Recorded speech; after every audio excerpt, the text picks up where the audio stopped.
প্রিয় স্টুডেন্ট, তোমাদের কালকে আমি বলেছিলাম যে ইতিহাস বই থেকে একটা রচনা বা একটা স্টোরি লেখে নিয়ে আসছি।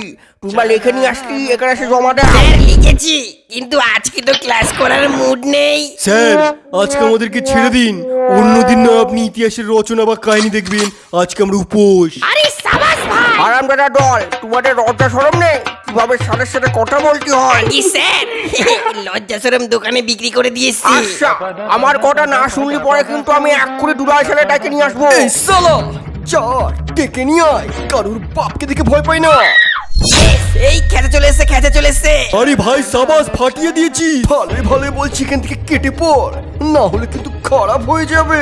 আরে খেচা, এই তুই যে বলে স্কুলে আসবি না। ছাড় বাদ দে, কেমন করে বুম্বাদার গলার আওয়াজে স্যারকে কাঁপিয়ে দিলাম। কিন্তু ভাই দুলাল স্যারকে যদি সত্যি ডেকে নিয়ে আসে তাহলে কি হবে? আরে ভয় পাচ্ছিস কেন? আমি আসার সময় অফিসে দেখেছি দুলাল স্যার আজকে আসেনি, ওর জন্য তো এত ডায়লগ দিলাম।